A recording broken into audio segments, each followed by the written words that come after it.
தீர்க்க தரிசனம் உரைத்த தீர்க்க தரிசி தான் இந்த ஏசாயா தீர்க்க தரிசி.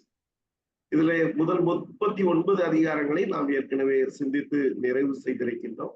இன்றைக்கு 40ஆம் அதிகாரத்தில் இருந்து உள்ள பகுதிகளை நாம் சிந்திக்கும்படியாக அழைக்கப்படுகின்றோம். இந்த 40வது அதிகாரத்திலிருந்து 66ஆம் அதிகாரம் வரை ஒரு பகுதியாக காணப்படுகின்றது. இன்னொரு விதத்திலே நாம் பார்க்கும் பொழுது 40லிருந்து 55 வரை ஒரு பகுதியாகும், 56லிருந்து 66 வரை ஒரு பகுதியாகவும் இருக்கிறதை நாம் காண முடிகின்றது. இன்றைக்கு நாம இந்த 40லிருந்து கிட்டத்தட்ட 47 அன்றைய நாள் 46 அதிகாரங்களை நாம் சிந்திக்க போகிறோம். அதன் தொடர்ச்சியை நாம் நாளை சிந்திக்க ஆண்டவர் சித்தம்னா நாளைய தினத்திலே சரியான நேரத்திலே சிந்திப்பதற்கு ஆண்டவர் உதவி செய்வாராக. இந்த 40ஆம் அதிகாரத்திலிருந்து உள்ள பகுதிகளை நாம் பார்க்கும் பொழுது யூத மக்கள் ஆண்டவருடைய 2 ராஜாக்கள் 24வது அதிகாரம் 2 நாளாகமம் கடைசி அதிகாரத்திலே நாம் படித்து பார்க்கும் பொழுது யூத மக்கள் சிறைப்பட்டு போன ஒரு சூழ்நிலையை பார்க்கின்றோம். இது சிறைப்பட்டு போன காலத்துலதான் எழுதப்பட்டதாக இதை எழுதியிருக்கிறதை நாம் பார்க்கின்றோம். 40ல இருந்து என்னென்றால் நீங்க பாத்தீங்கன்னா 39வது அதிகாரம் வரை ஒரு ஸ்டைல் இருக்கும். அதுக்கப்புறம் 40வது அதிகாரத்துல ஆரம்பத்துல நீங்க பாத்தீங்கன்னா என் ஜனத்தை ஆற்றுங்கள் தேற்றுங்கள் என்று சொல்லி தொடங்குகின்றதை நாம் பார்க்கின்றோம். ஆகவே இந்த மக்கள் பாபிலோன் தேசத்திலே அடிமைகளாக இருந்த நாட்களிலே நசுக்கப்பட்டு ஒடுக்கப்பட்டு நம்பிக்கை இழந்த சூழ்நிலையிலே எழுதப்பட்டதாக இந்த பகுதியை நாம் அறிந்து கொள்ள முடிகின்றது. இதிலே நாம் 40வது அதிகாரத்தை சிந்தித்து பார்க்கும் பொழுது அதிலே ஆண்டவர் தம்முடைய பிள்ளைகளுக்கு கொடுக்கின்ற வாக்குத்தத்தங்களை நாம் பார்க்கின்றோம். நம்பிக்கை கொடுக்கின்ற அருமையான வாக்குத்தத்தங்களை எழுதப்பட்டிருக்கிறதை பார்க்கின்றோம். அந்த துவக்கத்தை நாம் பார்க்கும் பொழுது என் ஜனத்தை ஆற்றுங்கள் தேற்றுங்கள் என்று, அதன் பின்பதாக நம்பிக்கையுடைய வார்த்தைகளை நாம் காண முடிகிறது. ஆண்டவர் அது என்னுடைய காரியங்கள் எல்லாவற்றையும், ஆண்டவருடைய செயல்கள், ஆண்டவருடைய வல்லமை, இவை எல்லாவற்றையும் விளங்கி செய்கின்ற விதத்திலே அதில் அமைந்திருக்கிறதை நாம் பார்க்கின்றோம். தொடர்ச்சியாக நாம் பார்க்கும் பொழுது ஆண்டவர் நீ உரக்க சொல்ல வேண்டும் என்று சொல்லுகின்றதை நாம் பார்க்கின்றோம். உரக்க சொல், சத்தமிட்டு கூப்பிடு என்று ஆண்டவர் சொல்லுகின்றதை நாம் பார்க்கின்றோம். எதை குறித்து சொல்ல வேண்டும்? 6ஆம் வசனத்தை நாம் பார்க்கும் பொழுது அதில் எழுதப்பட்டிருக்கின்றது. மிக தெளிவாக ஆண்டவர் குறிப்பிட்டு சொல்லுகிறதை நாம் பார்க்கின்றோம். மாம்சம் எல்லாம் புல்லை போலவும் அதன் மேன்மை எல்லாம் வெளியின் பூவை போலவும் இருக்கிறது என்று மக்களுடைய சூழ்நிலைகளை குறித்து எழுதப்பட்டிருக்கிறதை நாம் பார்க்கின்றோம். அதன் பின்பதாக சொல்லுகிறார், நீ உயர்ந்த பர்வதத்தில் ஏறு என்று சொல்லப்பட்டிருக்கிறதை நாம் பார்க்கின்றோம். இதோ உங்கள் தேவன் அவர். இதிலே நாம் பார்க்கும் பொழுது ஆண்டவர் என்ன சொல்லுகின்றார் என்று நாம் பார்க்கும் பொழுது அந்த மக்களிடத்துல உங்களுடைய ஆண்டவர் என்று சொல்லுகிறதை நாம் பார்க்கின்றோம். ஒரு நம்பிக்கையின் வார்த்தைகளை சொல்லுவதோடு கூட உங்களுடைய ஆண்டவர், முதல் பகுதியை நாம் பார்க்கும் பொழுது 11ஆம் வசனத்திலே ஆண்டவர் ஒரு மேய்ப்பனை போல அவர்களை மேய்ப்பார் என்று எழுதியிருக்கிறதை நாம் பார்க்கின்றோம். முன்பு இருந்த சூழ்நிலைகள் எல்லாம் மாறி சிறைப்பட்டு போன காலத்திலே அடிமைப்பட்ட வாழ்க்கை வாழ்ந்து கொண்டு வேதனையோடு நொந்து வாழ்ந்து கொண்டிருக்கின்ற மக்களை பார்த்து ஆண்டவர் அந்த 11ஆம் வசனத்திலே சொல்லுகிறதை நாம் பார்க்கின்றோம். மேய்ப்பனை போல தமது மந்தையை மேய்ப்பார் என்று சொல்லப்பட்டிருக்கிறது. ஆட்டுக்குட்டிகளை தமது புயத்தினால் சேர்த்து தமது மடியிலே சுமந்து கரவல் ஆடுகளை மெதுவாய் நடத்துவார். இத்தனை வேதனைகளின் மத்தியிலே, பாடுகளின் மத்தியிலே ஆண்டவர் தம்முடைய ஜனங்களை நடத்துகின்ற விதத்தை குறித்து அதில் எழுதப்பட்டிருக்கிறதை பார்க்கின்றோம். இரண்டாவதாக நாம் பார்க்கும் பொழுது அதில் சொல்லப்பட்டிருக்கிறது, இஸ்ரேல் மக்களுடைய ஒப்பற்ற கடவுள் என்பதாக அவரை குறித்து எழுதப்பட்டிருக்கிறதை நாம் பார்க்கின்றோம். ஒரு ஒப்பற்ற கடவுள், கடவுளுடைய சமூகத்துல வேற யாரும் நிற்க முடியாது, வேற யாரையும் ஒப்பிட முடியாது என்று சொல்லக்கூடிய அளவிற்கு ஒப்பில்லாத ஒரு கடவுளாக உங்களுடைய கடவுள் இருக்கிறார் என்று அவர்களுக்கு இஸ்ரேல் மக்களுடைய நம்பிக்கையின் வாழ்வை குறித்து எடுத்து சொல்லுகிறதை பார்க்கிறோம். ஏனென்றால் நீங்க பாத்தீங்கன்னா யூத ராஜாக்கள் பெரும்பாலும், கொஞ்சம் 1-2 பேர் சிலரை தவிர பெரும்பாலும் கர்த்தரை சார்ந்து வாழ்ந்தார்கள். கர்த்தருக்கு பயப்படும் பயத்தோடு வாழ்ந்தார்கள், தாவீதின் வழிகளிலே நடந்தார்கள் என்று எழுதப்பட்டிருக்கிறதை நாம் பார்க்கின்றோம். ஆனா இஸ்ரேல் ராஜாக்கள் பெரும்பாலும் நாம் பார்க்கும் பொழுது அவர்கள் கர்த்தரை விட்டு விலகி வாழ்ந்தார்கள் என்று எழுதப்பட்டிருக்கிறதை நாம் பார்க்கின்றோம். ஆனால் இந்த யூத ஜனங்கள் கர்த்தரை பின்பற்றி வாழ்ந்தார்கள். கடைசி பகுதியிலே நம்ம பார்க்கும்போது எசேக்கியா ராஜாவுக்கு பின்னால் வந்த ராஜாக்களை பார்க்கும்போது அவர்கள் கர்த்தரின் வழியிலே நடக்கவில்லை, தாவீது காட்டின வழியிலே நடக்கவில்லை, தாவீதினுடைய அடிச்சுவடுகளை அவர்கள் பின்தொடரவில்லை என்று எழுதப்பட்டிருக்கிறதை நாம் பார்க்கிறோம். எசேக்கியா ராஜாவுக்கு பின்னால ஒரே ஒரு ராஜா மாத்திரம் கர்த்தருடைய வார்த்தைக்கு கீழ்ப்படிந்து நடந்தார் என்று யோசியா ராஜாவை குறித்து எழுதப்பட்டிருக்கிறது. யோசியா ராஜா மாத்திரம் கர்த்தருடைய ஆலயத்தை சுத்திகரிக்கின்ற ஒரு பணியை செய்து அதிலே நியாயப்பிரமாண புஸ்தகத்தை கண்டெடுக்கும் பொழுது அதிலே 22வது அதிகாரத்திலே நாம் பார்க்கின்றோம். என்ன சொல்லப்பட்டிருக்கிறது அப்படின்னு நீங்க பாத்தீங்கன்னா, கர்த்தருடைய நியாயப்பிரமாண புஸ்தகத்தை கண்டுபிடித்த உடனே அவன் பஸ்காவை ஆசரிக்க சொல்லி இப்படி கர்த்தருக்கு பிரியமானதை செய்கிறான். அதன் பின்பதாக நாம் பார்க்கும் பொழுது எல்லாரும் கர்த்தருக்கு பிரியமில்லாத ஒரு வாழ்க்கை வாழ்ந்தார்கள், விக்கிரக வழிபாட்டுக்கு தங்களை அர்ப்பணித்தார்கள். அதாவது இஸ்ரேல் மக்களுடைய ஒப்பற்ற கடவுள் என்கின்ற ஸ்தானத்துல இருக்கின்ற தெய்வத்தை விட்டு அவர்கள் வழி விலகி சென்றார்கள் என்று எழுதப்பட்டிருக்கிறதை பார்க்கின்றோம். ஆகவே ஆண்டவர் இந்த பாடுகளின் மத்தியிலே, உபத்திரவத்தின் மத்தியிலே, சிறைப்பட்டு போன சூழ்நிலையிலே அந்த மக்களுக்கு எடுத்து சொல்லுகின்றதை நாம் பார்க்கின்றோம். ஆண்டவருடைய ஒப்பற்ற தன்மையை அதிலே எடுத்து சொல்லுகின்றதை பார்க்கின்றோம். எப்படிப்பட்ட கடவுள் என்று சொல்லப்பட்டிருக்கிறது என்றால், தண்ணீர்களை தமது கைப்பிடியால் அளந்து, வானங்களை ஜான் அளவாய் பிரமாணித்து, பூமியின் மண்ணை மரக்காலில் அடக்கி, பர்வதங்களை துலாக்கோலாலும் மலைகளை தராசாலும் நிறுத்தவர் யார் என்று ஒரு கேள்வியோடு தெய்வத்தின் வல்லமையை குறித்து எழுதப்பட்டிருக்கிறதை பார்க்கின்றோம். 31ஆம் வசனம் வரை ஒவ்வொரு காரியத்தையும் நாம் பார்க்கும் பொழுது ஆண்டவர் இஸ்ரேல் மக்களுடைய வல்லமையுள்ள ஆண்டவராக எழுதப்பட்டிருக்கிறதை நாம் பார்க்கின்றோம். 41ஆம் அதிகாரத்தை நாம் பார்க்கும் பொழுது அதிலே பலவிதமான காரியங்கள் எழுதப்பட்டிருக்கிறது. இந்த நம்பிக்கையற்ற சூழ்நிலையிலே இஸ்ரேல் மக்களுக்கு ஆண்டவர் அவர்களுடைய விடுதலையை உறுதியாக சொல்லுகிறதை பார்க்கிறோம். உறுதியுடன் கூறுகின்ற ஒரு காரியங்களை நாம் பார்க்கின்றோம். எப்படி சொல்லுகிறார் என்று நாம் பார்க்கும் பொழுது அவர் தம்முடைய பிள்ளைகளை பார்த்து சொல்லுகின்ற காரியம், நான் உன்னோடு இருக்கிறேன். இஸ்ரேல் மக்களுடைய ஒப்பற்ற கடவுளாக அவர் சொல்லுகின்ற காரியத்தை பார்க்கிறோம். 41ஆம் அதிகாரத்திலே 10ஆம் வசனத்தை பார்க்கிறோம். நீ பயப்படாதே, நான் உன்னுடனே இருக்கிறேன், திகையாதே, நான் உன் தேவன், நான் உன்னை பலப்படுத்தி உனக்கு சகாயம் பண்ணுவேன். அதுல நீங்க பாத்தீங்கன்னா 12ஆம் வசனத்தை பார்க்கும் பொழுது, உன்னோடைய போராடினவர்களை தேடியும் காணாதிருப்பார், உன்னோடு யுத்தம் பண்ணின மனுஷர் ஒன்றும் இல்லாமல் இல் பொருள் ஆவார்கள் என்று எழுதப்பட்டிருக்கிறதை பார்க்கின்றோம். ஆகவே இந்த மக்களுடைய வாழ்க்கையில அந்த கூட்டத்தை குறித்து, இஸ்ரேல் மக்களை குறித்து அவர் சொல்லுகிறார். 14ஆம் வசனத்தை நீங்க படிச்சு பார்த்தீங்கன்னா அவர் சொல்லுகிறார், யாக்கோபியின் உட்குச்சியே, இஸ்ரவேலின் சிறு கூட்டமே, பயப்படாதே, நான் உனக்கு துணை நிற்கிறேன். இன்னைக்கும் நீங்க பாத்தீங்கன்னா இந்த இஸ்ரேல் காசா யுத்தங்களை குறித்த செய்திகளை நாம கேள்விப்பட்டுக்கிறோம். இந்த இஸ்ரேல் தேசத்தை பார்க்கும்போது ஒரு குட்டி நாடுதான்.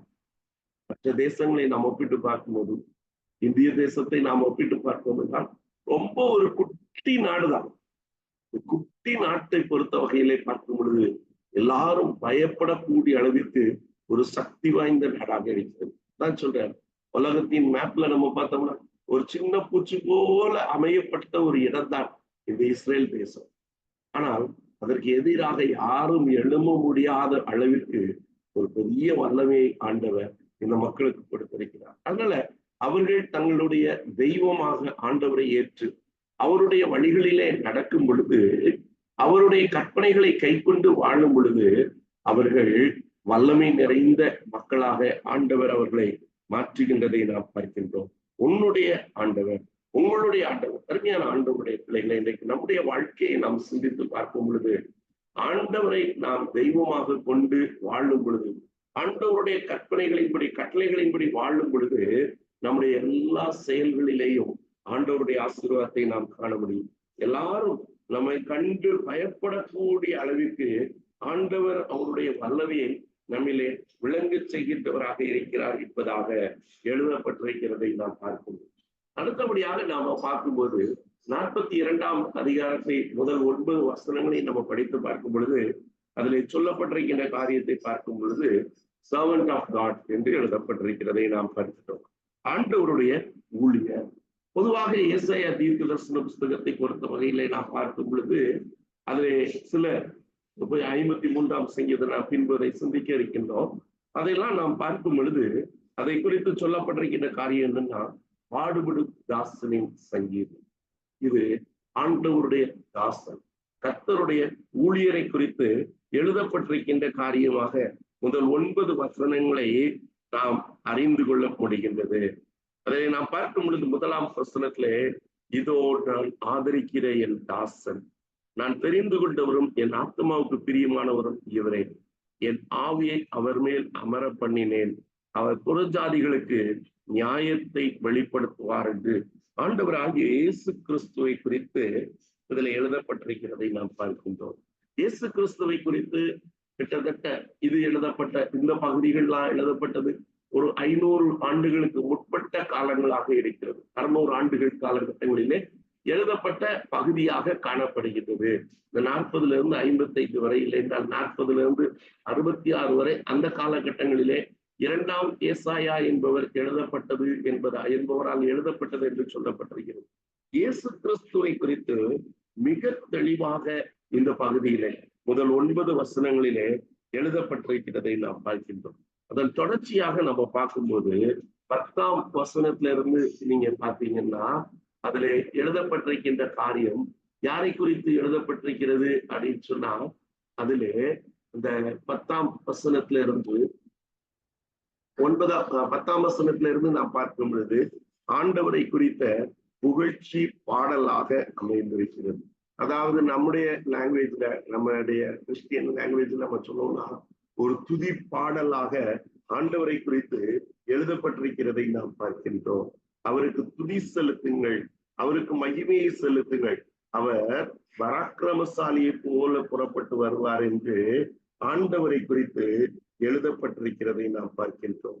ஆண்டவருடைய வார்த்தைக்கு கீழ்ப்படியாத மக்களை குறித்து சொல்லப்படுகின்ற எச்சரிப்பை நாம் அதிலே தெளிவாக காண முடியும். ஆண்டவரை துதித்து பாடும் பொழுது ஆண்டவருடைய மகிமையையும் ஆண்டவருடைய வல்லமையும் குறித்து எழுதப்பட்டிருக்கிறதை நாம் பார்க்கின்றோம்.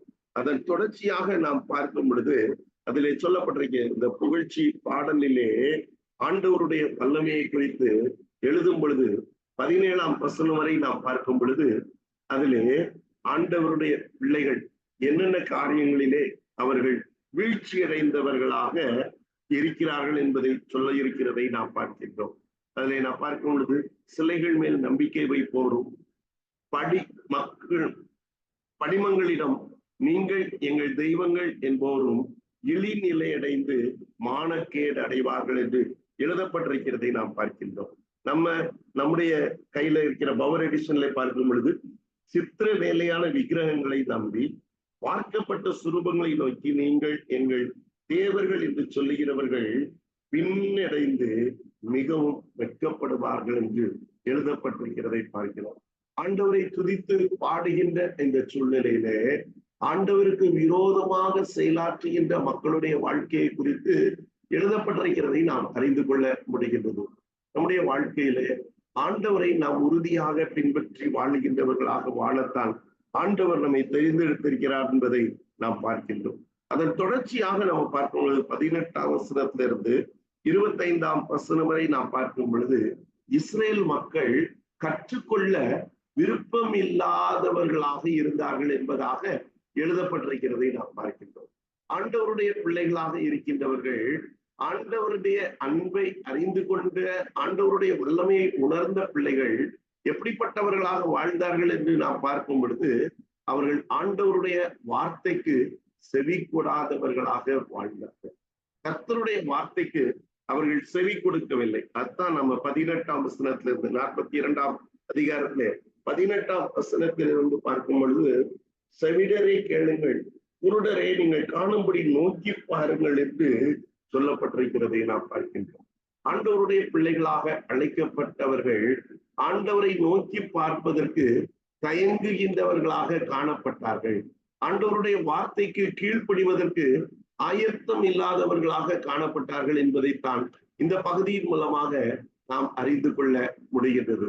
இன்னைக்கு நம்முடைய வாழ்க்கையிலே ஆண்டவர் நம்மிடத்துல எதிர்பார்ப்பது அவருடைய வார்த்தைக்கு கீழ்ப்படிந்து அழுகின்றவர்களாக.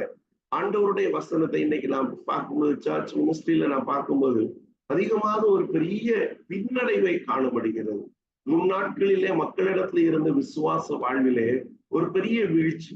இன்னைக்கு நான் அதிகமாக சொல்லிக் கொண்டிருக்கின்ற காரியம் என்னன்னா, மக்கள் எல்லாருமே ஆண்டவரை விட்டு வழி விலகி வாழுகின்ற ஒரு சூழ்நிலையில அவர்கள் வாழ்ந்து கொண்டிருக்கிறார்கள் என்கின்ற ஒரு சூழ்நிலையை நான் திருச்சபை வாழ்க்கையில காண முடிகிறது. முன்னாட்கள்ல ஆரம்ப நாட்கள்ல ஊழியத்தின் பாதையில பார்க்கும்போது கர்த்தருடைய ஆலயத்துல முழங்கார் படியிட்டு ஜெபிக்கிற ஒரு கூட்டம் இருந்ததை காண முடிந்தது. ஆனால் இந்த நாட்கள்ல நம்ம பார்க்கும்போது அவர்களுடைய முழங்கால்கள் முடக்கப்படுவதற்கு இன்றைக்கு மக்கள் தயாராக இல்லை என்கின்ற ஒரு சூழ்நிலையை மிக தெளிவாக அறிந்து கொள்ள முடிகிறது. ஆகவே கர்த்தருக்கு பயப்படுகின்ற ஒரு பயம் இல்லாத ஒரு சூழ்நிலையில மக்கள் வாழ்ந்து கொண்டிருக்கின்றார்கள். ஆண்டவரை விட்டு தூரம் போன ஒரு சூழ்நிலையில மக்கள் வாழ்ந்து கொண்டிருக்கின்ற ஒரு சூழ்நிலையை தெளிவாக அறிந்து கொள்ள முடிகின்றது.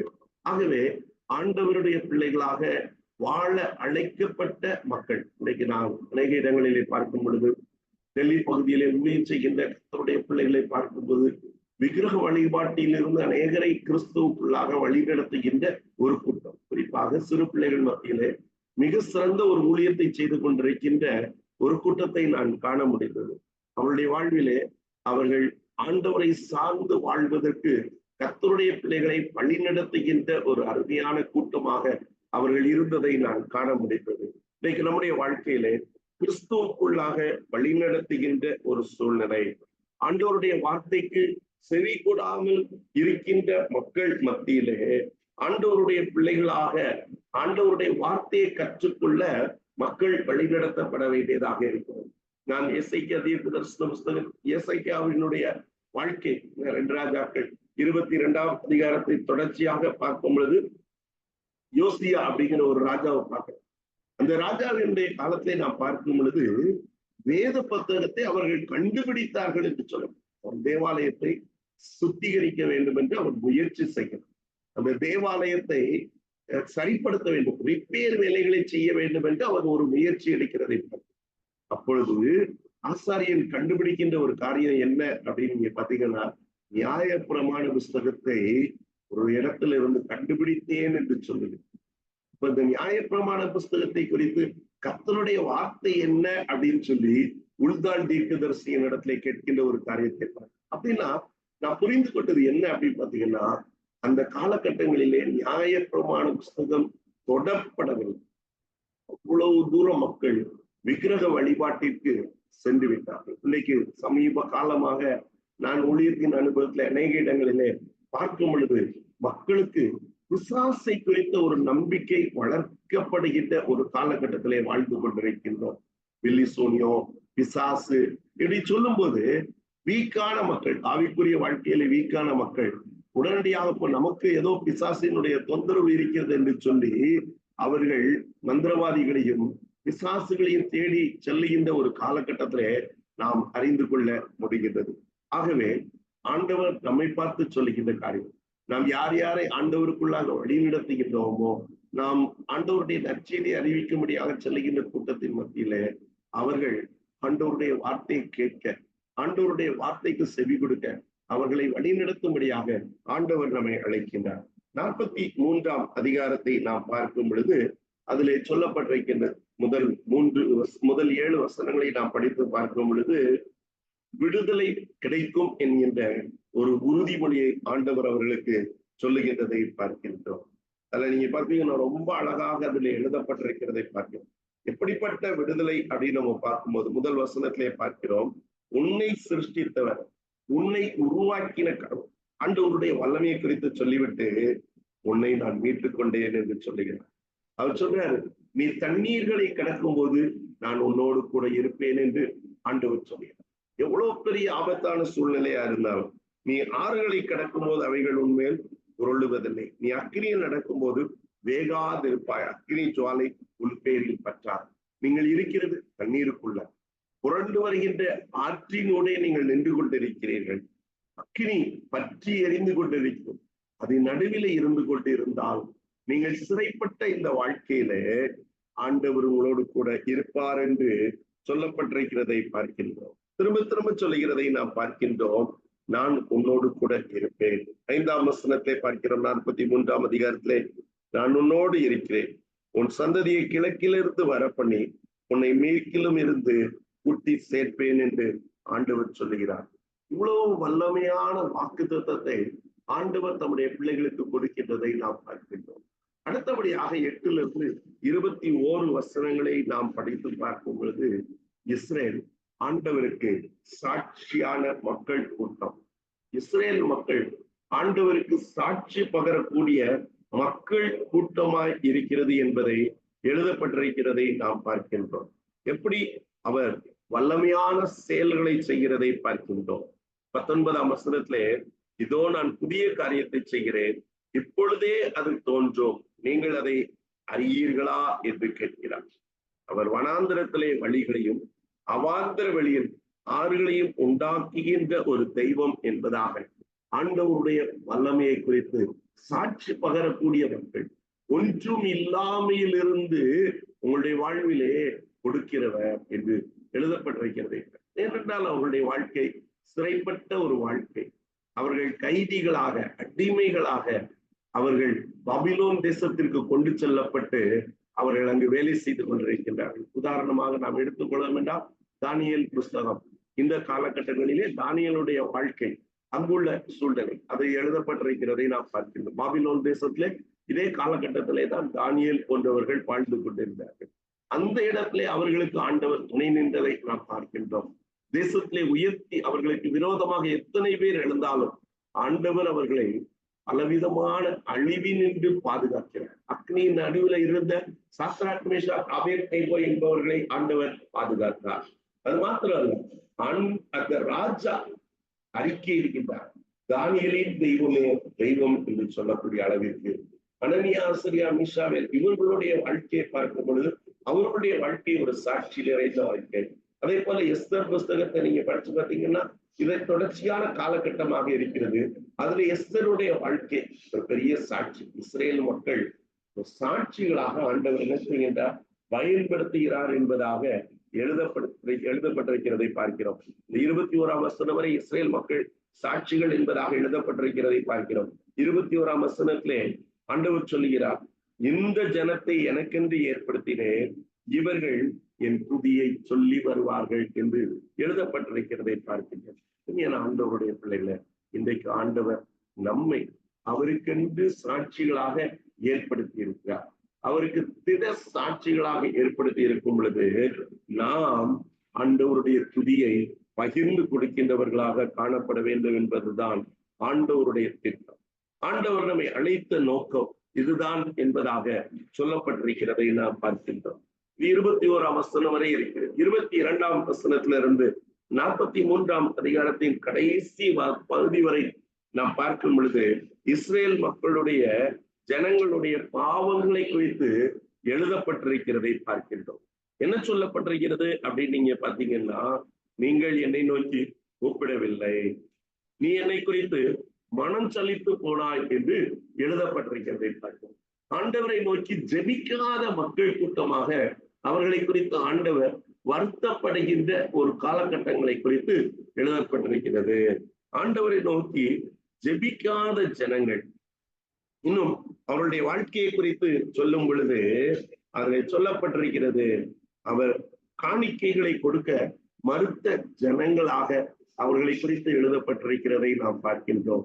ஆண்டவருக்கு என்று ஆண்டவரை நோக்கி ஜெபிக்கவில்லை, ஆண்டவருக்கு துதி செலுத்தவில்லை, ஆண்டவருக்கு காணிக்கை செலுத்தவில்லை என்று எழுதப்பட்டிருக்கிறதை நாம் பார்க்கின்றோம். நீங்க அதை பார்த்தீங்கன்னா சொல்லப்பட்டிருக்கிறது, ஆண்டவரை குறித்து மனம் சலித்து போனார். ஒருவேளை நம்ம பார்த்தோம்னா சில இடங்களிலே மக்கள் சொல்லுகின்றார்கள், என்னையா கடவுள் இந்த நேரத்துல கூட எங்களுக்கு உதவி செய்யவில்லை என்று. சலித்து போன மக்கள் கூட்டம்.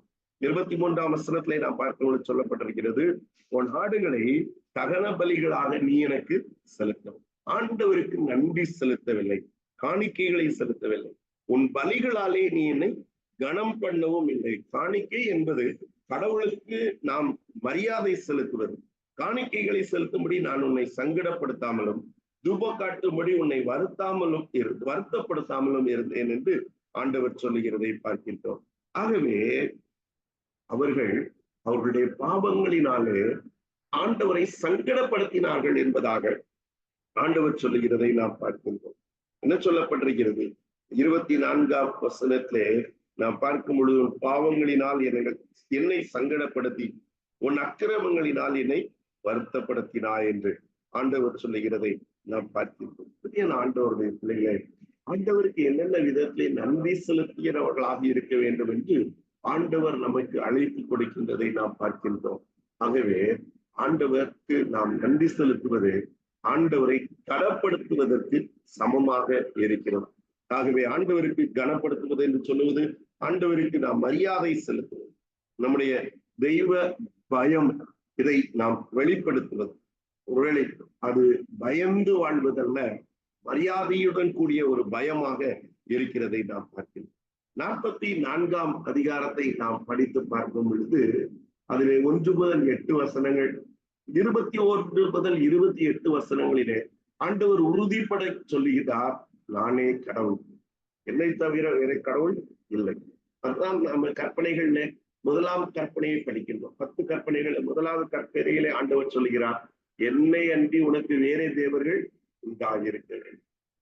ஆண்டவர் தான் கடவுள் என்பதை இந்த ஜனங்களுக்கு அவர் மீண்டுமாக உறுதிப்படுத்துகிறார். ஏனென்றால் அவர்கள் அந்நிய தெய்வங்களை நாடி தேடி சென்று விட்டார்கள் என்கின்ற ஒரு சூழ்நிலையில நான் தான் கடவுள் என்பதை ஆண்டவர் அவர்களுக்கு தெளிவுபட எடுத்து சொல்லுகின்றதை நாம் பார்க்கின்றோம். 44ஆம் அதிகாரத்துல 2ஆம் வசனத்தை நாம் பார்க்கும் பொழுது அவர் எப்படிப்பட்ட கடவுள், நான் உன்னை உண்டாக்கினவர், தாயின் கற்பத்தில் உன்னை உருவாக்கினவர், உனக்கு துணை செய்கிறவருமாகிய கர்த்தர் என்று அவர் தன்னை அறிமுகப்படுத்துகிறதை நாம் பார்க்கின்றோம். நம்மை படைத்த ஆண்டவர், அவருடைய வல்லமையால் நம்மை உருவாக்கின ஆண்டவர் என்று தன்னை குறித்து அவர் தெளிவாக எடுத்து சொல்லுகின்றதை நாம் பார்க்கின்றோம். ஆகவே இந்த 21 இருந்து 28 வரை நாம் பார்க்கும் பொழுது இன்னும் வித்தியாசமாக அவர் சொல்லுகிறார். மீண்டுமாக அவர் சொல்லுகிறார், நான் உன்னை உருவாக்கினேன், நீ என்னால் மறக்கப்படுவதில்லை என்று ஆண்டவர் சொல்லுகிறதை பார்க்கின்றோம். இன்னும் சொல்லுகிறார், தாயின் கற்பத்தில் உன்னை உருவாக்கினவருமான கர்த்தர் சொல்லுகிறதாவது, நானே எல்லாவற்றையும் செய்கிறவர், நானே ஒருவராய் வாடங்களை விரித்து நானே பூமியை பரப்பினவர். இன்னைக்கு நம்முடைய விசுவாச பிரமாணத்துல ஞாயிற்றுக்கிழமை ஆராதனையில 2 விசுவாச பிரமாணத்தை நாம் பயன்படுத்துகிறோம். திருவிருந்து ஆராதனையில நிசையா விசுவாச பிரமாணம் 1700 ஆண்டுகளுக்கு முன்பதாக 325ஆம் ஆண்டிலே நிசையா அப்படிங்கிற ஒரு இடத்துல வைத்து எழுதப்பட்ட விசுவாச பிரமாணம் இன்றளவும் எல்லா திருச்சபைகளிலே பயன்படுத்தப்படுகிறது. பெந்தேகோஸ்தே சபையை தவிர எல்லா ஆலயங்களிலேயும் இந்த விசுவாச பிரமாணத்தை எப்படியாவது ஒரு முறையாவது, ஒரு நாளைக்கு ஒரு முறையாவது நாங்கள் சொல்றோம். நாங்கள் எங்களுக்கெல்லாம் காலையில் 5 மணி ஆராதனை, அடுத்து மாலையில 7 மணிக்கு ஆராதனை. இந்த 2 ஆராதனையிலையுமே இந்த விசுவாச பிரமாணத்தை சொல்லுகிறோம். நாம அப்போஸ்தல விசுவாச பிரமாணத்துல வானத்தையும் பூமியும் படைத்த அப்படின்னு நம்ம முடிச்சிடறோம். ஆனா நிசையா விசுவாச பிரமாணத்துல திருவிருந்து ஆராதனையில சொல்றது நீங்க பாத்தீங்கன்னா, வானத்தையும் பூமியையும் காணப்படுகிறதும் காணப்படாததுமான எல்லாவற்றையும் படைத்தவர் என்று சொல்லணும். திருத்திவ அறிக்கையில 1வது பகுதியில பிதாவாகிய கடவுளை குறித்து சொல்லுகிறதை நாம் பார்க்கிறோம். அப்படி என்றால் ஆண்டவர் இதை திரும்ப திரும்ப சொல்லுகிறார், உன்னை உருவாக்கினவர், உன்னை உருவாக்கினவர். ஆண்டவர் அதைத்தான் சொல்லுகிறார். 121ஆம் சங்கீதத்திலே வானத்தையும் பூமியும் உண்டாக்கின கர்த்தரிடத்திலிருந்து எனக்கு ஒத்தாசை வரும் 2வது வசனத்தை சொல்லுகிறதை நாம் பார்க்கின்றோம். அப்படின்னா நம்மை படைத்தவர், வானம் பூமியை உருவாக்கினவர் ஆண்டவர், இந்த பூமியில் உள்ள நம்மையும் படைத்தவர் என்று நம்மை குறித்து அவர் சொல்லுகின்றதை நாம் பார்க்கின்றோம். அவரே கடவுள் என்பதை ஆண்டவர் அந்த ஜனங்களுக்கு உறுதிப்பட சொல்லுகின்றதை நாம் பார்க்கின்றோம். இதுக்கு இடையில நம்ம பார்க்கும்போது 9ஆம் வசனத்திலிருந்து 20ஆம் வசனம் வரை நாம் பார்க்கும் பொழுது ஆண்டவர் சொல்லுகின்றார், நான் இவ்வளவு சக்தி வாய்ந்த கடவுளாக இருக்கும் பொழுது ஏன் விக்கிரகங்களை வழிபடுகிறார். 44, 9-20 வரை இந்த மக்களுடைய விக்கிரக வழிபாட்டை குறித்து சொல்லுகிறார். எது விக்கிரகம், எப்படிப்பட்ட விக்கிரகம், அது என்ன என்று அவர் தெளிவாக சொல்லுகிறதை பார்க்கிறோம். கல்லினாலே உருவாக்கப்படும், மரங்களினாலே உருவாக்கப்படும், அவை எல்லாம் எரிக்கப்படக்கூடியதை எல்லாம் நீ என்ன செய்து கொண்டிருக்கிறார், தெய்வம் என்று வழிபட்டுக் கொண்டிருக்கிறார் என்று சொல்லுகிறதை நான் பார்க்கிறேன். இன்றைக்கும் நம்முடைய தேசத்திலே ஒரு கூட்டம் மக்கள் குளிர்காலத்துல நீங்க பாத்தீங்கன்னா விக்கிரகங்களுக்கு என்று அவர்கள் கொடுக்கின்ற ட்ரீட்மெண்ட் பரிதாபமா இருக்குல்ல. இன்னைக்கு நாம் பார்க்கும் பொழுது இப்படிப்பட்ட ஒரு காலகட்டத்திலே தான் இன்றைக்கு நாம் வாழ்ந்து கொண்டிருக்கிறோம் என்று சொல்லலாம். விக்கிரக வழிபாட்டின் கீழ் சென்ற மக்கள் கூட்டமாக அவர்கள் இருக்கிறதை பார்க்கின்றோம். ஆகவே நீங்கள் விக்கிரகங்களை வழிபடுவதை விட நீங்கள் என்னை பின்பற்றுங்கள் என்று ஆண்டவர் தெளிவாக எடுத்து சொல்லுகின்றதை நாம் பார்க்கின்றோம்.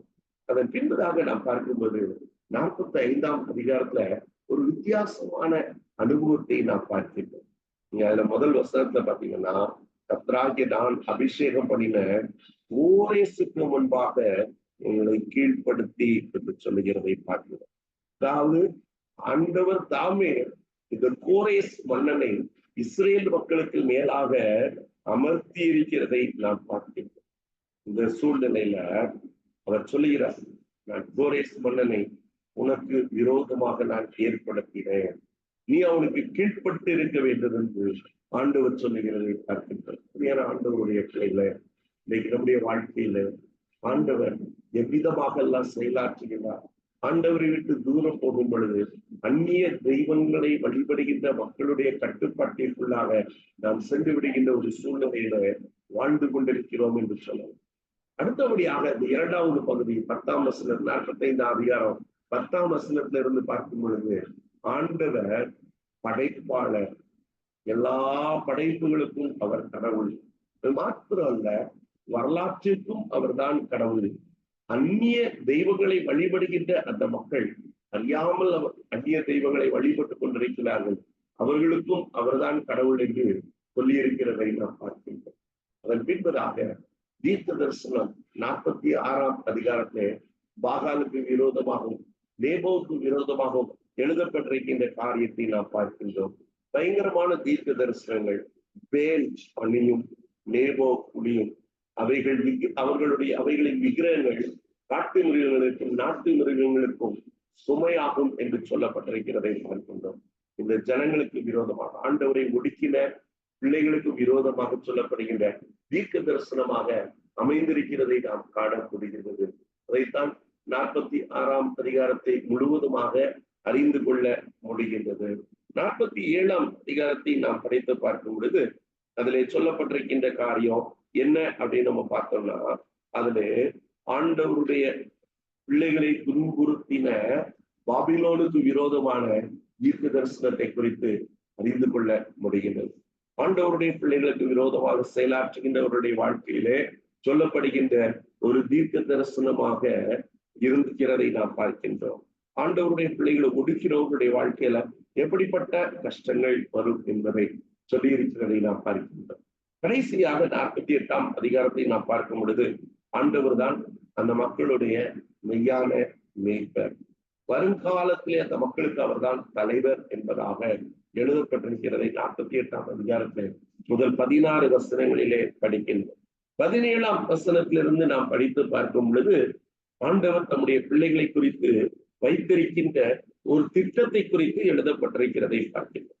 நம்முடைய பிள்ளைகளை குறித்து என்ன திட்டம் வைத்திருக்கிறார் என்று அவர் சொல்லுகிறதை நாம் பார்க்கின்றோம். நாம் பார்க்கும் பொழுது அவருடைய பிள்ளைகள் வனாந்தரத்தில் நடக்கும் பொழுது அவர்களுக்கு தாகம் இருப்பதில்லை. கண்மலையிலிருந்து தண்ணீரை அவர்களுக்கு சுரக்க பண்ணினார், கண்மலையை பிளந்தார், தண்ணீர் ஓடி வந்தது.